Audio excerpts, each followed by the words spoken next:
Olá pessoal, dando continuidade aí. Na aula passada a gente começou a trabalhar com os discos, né? Então deixa eu dar um fdisk "-l". A gente criou o disco SDB1 e SDB2 e a gente criou um ponto de montagem barra mídia SDB1 SDB2, onde a gente montou esses discos. Se você entrar agora, você vai ver que esse disco não está montado, né? Se eu der um CD SDB2, ó, não tem nada aqui de arquivo, nem no SDB1. Se eu digitar sozinho o comando Mount, também vou ver que não aparece aí na linha esse disco montado. Então, só para revisar aí o comando que nós fizemos na aula passada, mount-t ext4 barra dev sdb1 e o ponto de montagem, né, sdb1, que é barra mídia sdb1, tá? Agora, se a gente acessar aí o diretório, nós podemos criar os nossos arquivos aqui. Criar um arquivo vazio, comando criar arquivo vazio, touch arquivo. Beleza, vou fazer o mesmo com outro, com a outra partição, barra dev mount espaço -t ext4 barra dev sdb2 e mídia sdb2, tá? Vou acessar aí o diretório sdb2, criar um arquivo também, arquivo 2, beleza. Agora eu vou digitar só o comando mount, tá montado lá. Bom, para que isso já venha durante o boot do sistema, para que eu possa acessar esses arquivos, eu tenho que digitar esse cara aqui, ó, /etc fstab. É dentro desse arquivo que fica os caminhos para as partições, para os drivers que eu vou montar durante o boot do meu sistema. Então aqui dentro eu vou apontar o caminho, é bem simples, ó, /dev sdb1, apontar o ponto de montagem, que ficou /mídia sdb1. Se você olhar na linha de cima aqui do CD-ROM, você vai ver que o CD-ROM, o tipo dele de file system é ISO 9660. O nosso sistema raiz é ext4. Aí você vai falar, ah, professor, o que é esse UUID? O sistema UDEV, ele identifica as partições agora colocando esse UUID. Porque se caso você mude o nome desse dispositivo, você coloca um outro disco e SDA1, que nesse momento seria, se transforme em SDB1. Para que o sistema continue inicializando, ele não coloca aqui como SDA1, o sistema raiz, mas sim com uma identificação. Então, se você colocar um outro disco que assuma como SDA1 e esse vá para SDB1, mesmo assim o sistema vai poder carregar, tá? Porque ele vai encontrar através do IID e fazer o caminho. No caso de partições que a gente cria, a gente tem que especificar o caminho aqui. Então lá, /dev sdb1, /mídia sdb1, tipo ext4. E aí vem uma grande sacada aqui, ó. A gente coloca a opção sempre mais prática defaults, porque essa opção defaults ela traz um conjunto de regras, como já criação de leitura e escrita. Depois a gente vai falar um pouco mais sobre isso. E permitir que todos os usuários usem, então defaults user, e agora aqui 00. Aonde esse primeiro 0, eu estou dizendo que eu não quero que fique fazendo a leitura durante todo o boot, tá? Senão eu poderia colocar 1. Então todo o sistema, toda vez que inicializasse, ele fazia a checagem, né, de bad blocks e tal. Então eu vou colocar 0 para não ficar fazendo. E esse último 0 seria a ordem. Então assim, ó, o primeiro disco, a ordem de checagem aí, se caso ele encontrar, é a 1. Então esse daqui poderia ser o disco 2, não tem problema nenhum, tá? Eu vou fazer agora o outro ponto também, SDB2, vai montar em barra mídia, chamado SDB2, ext4, defaults, né, modelo padrão, user 0, agora eu vou colocar 3, tá? Vou salvar, vou dar um reboot e essas partições a gente vai ver que elas vão inicializar aí de forma automática, tá? Deixa o sistema inicializar.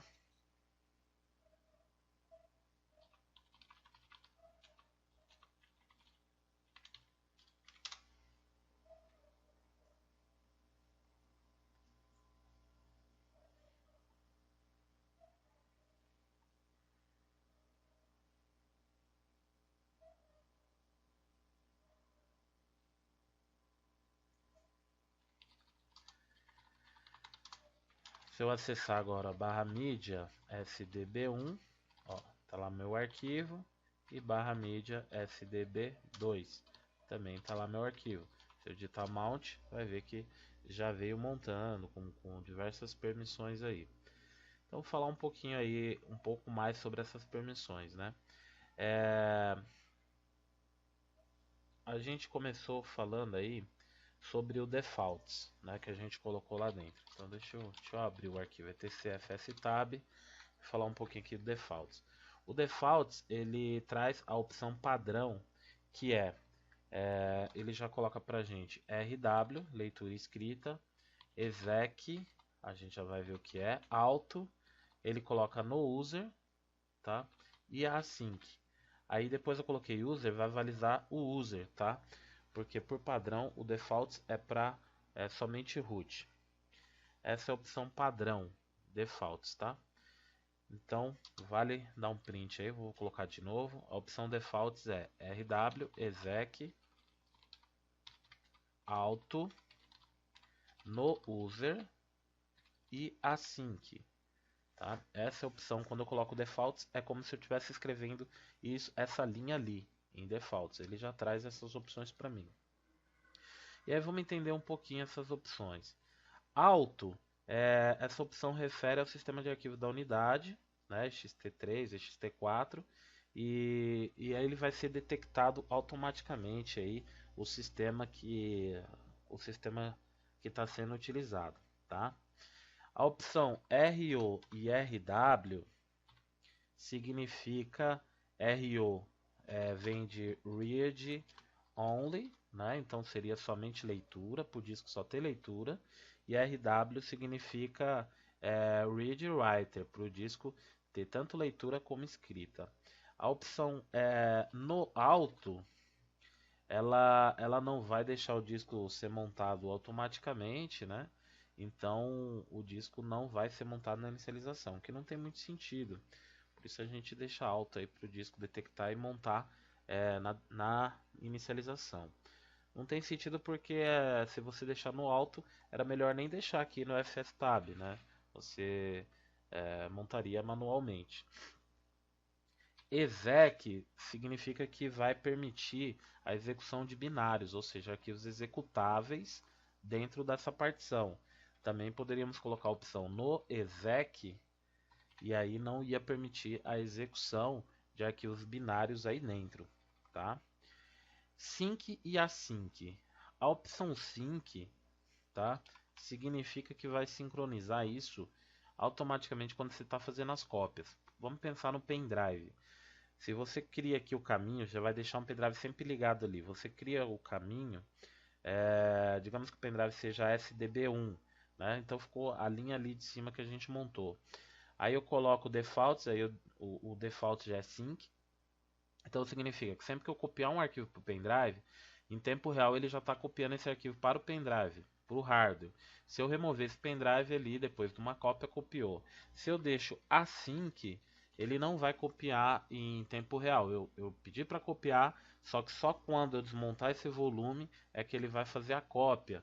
Então, às vezes, se você coloca na opção async, você está lá copiando dados, já remove o pendrive, depois você vai ver não copiou nada. Por quê? Porque estava na opção async, né? Então, são algumas opções aí do FSTab que vale a pena a gente se atentar e ficar esperto para ver. Então, vou voltar lá no nosso objetivo oficial do LPI e vamos ver onde a gente parou aqui. Então, a gente já estamos aqui na opção de cadê? Opa, determinar e configurar. Já fomos, um level. Estamos aqui, ó. Design de disco rígidos, né? Que tem peso 2. Então falamos aí sobre os pontos de montagem, sobre as partições. Ele pede um conhecimento básico em LVM. Então na próxima aula a gente aborda aí um conhecimento básico sobre LVM. Mas agora vamos falar aí sobre swap.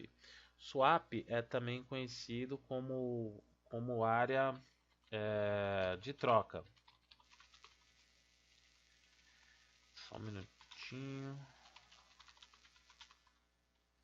Ele que acontece? Quando você chega ao ápice de uso da memória RAM, ele pega um espaço aí no seu HD que vai utilizar aí como se fosse memória RAM swap. Porém, como a velocidade da memória RAM é muito superior à velocidade do HD, quando você chega nesse ponto crítico, o seu sistema vai ficar bem lento em desempenho. Outra coisa é que tem um mito, né, na internet que você deve criar a sua memória swap sempre com o dobro do tamanho da sua memória RAM. Isso é um mito, por quê? Porque digamos que você tenha um computador com 8 GB de memória RAM. Então você teria que criar 16 GB de swap. Mas às vezes você não chega nunca a usar nem 10% da sua memória. Se você usar o comando free-h, você vai ver o tanto que está disponível. Por exemplo, essa máquina aqui tem 1 GB de memória, né? Essa máquina virtual. Está sobrando 911 megas, ou seja, está usando aí muito pouco, né? Está usando 89 megas de memória RAM. Então a swap minha nunca foi usada lá. Ó. Swap tem 1 GB, mas está livre 1 GB,9 ali. Então não tem porquê. Então tudo é questão de teste, tá? Essa teoria é um mito e ela não é válida. Bom, eu também posso criar para particionar. Então vamos apagar essa partição. Primeiro eu vou tirar lá do FSTab, né? Então eu posso só comentar aqui, salvar e desmontar aqui essas partições, né? Então o mount media SDB1 e SDB2. E aí eu vou abrir aqui com CFDisk, a gente usou FDisk, né? Então vamos lá, não tem CFDisk na LPI, é FDisk, desculpa. Eu vou abrir lá, fdisk /dev sdb2 e vou apagar essa partição. Vou dar um P aqui para printar, tá lá mostrando a partição sdb2. Eu vou dar um D de delete e vou deletar ela. Pera aí. Ou melhor, dá Ctrl C, a gente faz o seguinte, ao invés de colocar a partição, vamos entrar assim, fdisk /dev sdb, para ver o disco todo. Aí a gente vai dar um P de print, aí vai mostrar as partições que tem, ó, sdb1 e sdb2. Agora vamos apertar D de delete, ele vai falar qual a partição que você quer deletar, a 1 ou a 2. Então a partição 2. Olha lá, a partição 2 está deletada. Agora vamos criar ela, N, vai ser primária, P, partição default 2, o número, né? Também usar todo o tamanho, beleza. Todo o tamanho, enter. Agora eu vou dar um P. Olha lá, ela foi criada SDB2 novamente, mas está com o tipo Linux. Eu vou mudar então, vou apertar T, que é o tipo. Aí ela fala qual que você quer mudar o tipo, A1 ou A2? A2. Aí ele fala qual o código hexadecimal para colocar o tipo. Você tem L para mostrar uma lista, ó. Vamos procurar aí nessa lista swap. Swap é 83. Aí, 82, desculpa. 82 é a swap, ó. No código hexadecimal. Vou colocar 82, enter. Agora eu vou dar um P de print. Olha lá, ó. /dev sdb2 linux swap. W para gravar. Gravou. Maravilha. Então agora, vou dar um F, vou formatar como swap. mkfs. Ou melhor, mksf não, desculpa. mkswap /dev sdb2. Ele está falando que o dispositivo está montado, então vamos desmontar. O mount /dev sdb2 e vamos lá, mkswap /dev sdb2. Pronto. Agora, para ativar, antes de ativar, vamos fazer aqui um free-h. O tamanho da nossa swap é 1,9 GB, né? Então vamos ativar utilizando o comando swapon /dev sdb2 e depois dar um free-h. Olha lá, foi agora para 4,9 GB, ou seja, está usando essa partição como swap. Posso colocar lá no fstab, posso, sem dúvida. Então lá no fstab ela ia ficar assim, ó, /dev sdb2. Agora a swap ela tem uma /dev sdb2, ela tem uma diferença aqui, que ela não tem ponto de montagem. Então eu vou escrever none, não tem ponto de montagem, swap, tá? E o padrão de swap é SW. Ó, você tem a linha de exemplo aqui em cima que você pode seguir aqui, ó, tá? E 00 no final aqui. Tá? Isso já vai estar permitindo montar essa swap aí quando a gente reiniciar o sistema. Vou dar um reboot aqui, a gente já vai ver que já vai vir com a nossa swap ativa, esse disco que antes era uma partição.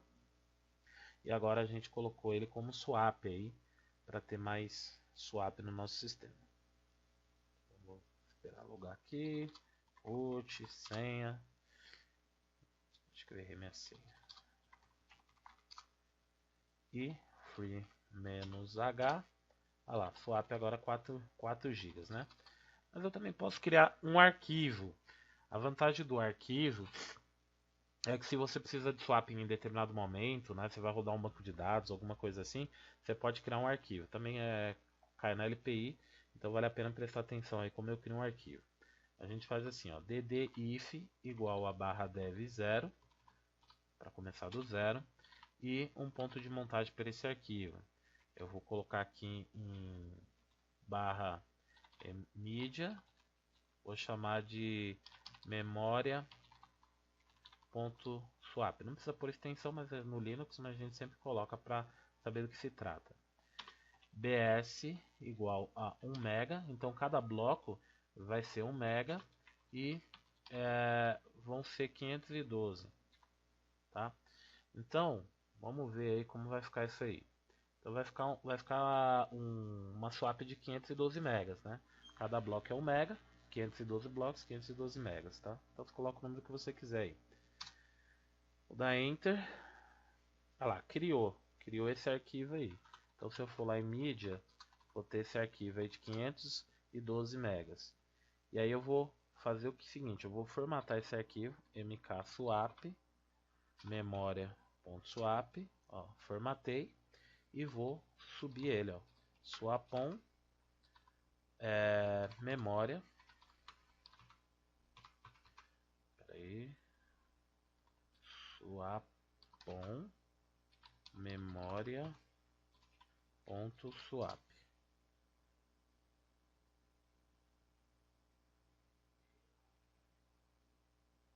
Ele está reclamando da permissão, então vamos colocar do jeito que ele fala ali, chmod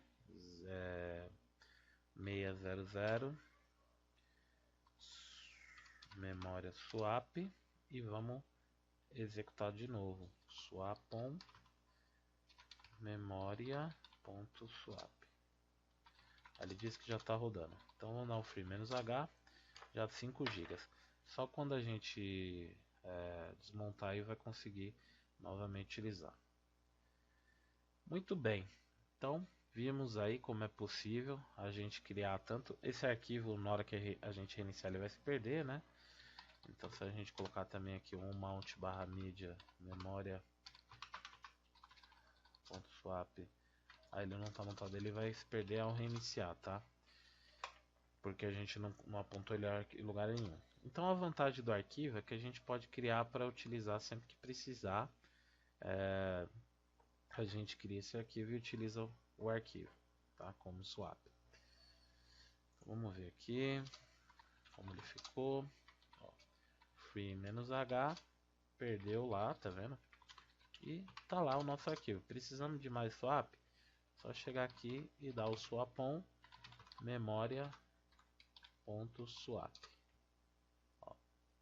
Agora que eu coloquei a permissão certa, né, que foi esse chmod que ele me pediu, 600, ele já não reclamou de nada, então já funciona belezinha. Beleza? Swap de 5 GB. Bom, é isso aí, pessoal.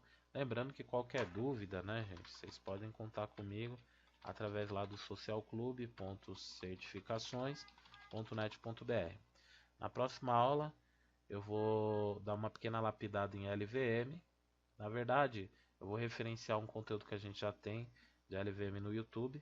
É um conteúdo que está muito bom, muito explicativo. E a gente já vai passar para o próximo tópico. Vamos ver lá qual que seria o próximo tópico. Documentação oficial, lpi.org. 101. Então esse tópico é discos, né? Certo. Próximo tópico é entender as bibliotecas aí, conhecer os caminhos das bibliotecas de sistema. Beleza? Então é isso aí, vamos que vamos, até a próxima aula. Pessoal, espero que vocês tenham gostado aí do vídeo. Vou dar uma dica muito bacana para vocês. Ao acessar o site do certificaçõesnet.br, se você clicar aqui em Certificate Academy, você vai ter um acesso prêmio com muitos cursos. São mais de 130 aulas para você de Linux e servidores, 7 módulos de treinamento. Então você tem módulo desde o módulo iniciante em Linux, a módulo com Cisco, tá? Até módulo de servidores, onde você vai ter Samba, Apache, VPN, Squid, Firewall. Vale muito a pena dentro do ambiente do Google Classroom, que é um ambiente moderno, um ambiente intuitivo para você aprender e obter um máximo de conhecimento. São 7 módulos de treinamento pelo valor de apenas R$ 135. Então assim, é algo que não tem no mercado com essa quantidade de conteúdo. Você pode procurar na internet, você não vai encontrar. Com esse feedback, estando sempre presente aí, né, com os alunos. Então assim, é algo sensacional. As aulas são aulas gravadas que você vai ter lá em HD para você assistir quando você quiser. E quando você termina os módulos, através de exercícios, através de trabalho que você tem que fazer, trabalho que você tem que entregar sobre aquele tema, você vai subindo de módulo e no final de cada módulo você já recebe um certificado sobre aquele módulo. Então vale muito a pena, é um acesso prêmio e diferenciado e exclusivo. Então acho que você não poderia perder essa oportunidade. E você clicando aqui em sim, eu quero me inscrever agora, você vai se inscrever através do PagSeguro da UOL, valor apenas aí de R$ 135, ok? Vou dar uma prévia aqui para você de como funciona. Você vai receber o acesso aos módulos, então você vai iniciar aí através do módulo 1 de certificação Linux, e aqui você vai ter os tópicos que você vai acessar. Então vamos pegar aqui, ó, tópico 1, introdução. Então você vai ter muita informação, né? Você tem infográfico, né? Vamos pegar aqui enquanto carrega aqui. Você vai acessando o material, as videoaulas, né? Que você vai carregar as videoaulas. E você tem que responder os questionários, fazer trabalho, né? Então tem bastante trabalho aí para você fazer, ó, trabalho que você vai ter que editar esse trabalho aí através mesmo do Google Docs. Então você vai criar um trabalho, uma apresentação, e no final, quando você se acha apto a pular de módulo, a gente faz toda uma avaliação do seu histórico dentro desse módulo, vendo como foi o seu desempenho. Chegando à conclusão que você está apto, a gente vai escrever você no próximo módulo, e assim você vai subindo. Então é realmente uma universidade Linux. Acho que você não pode perder essa oportunidade.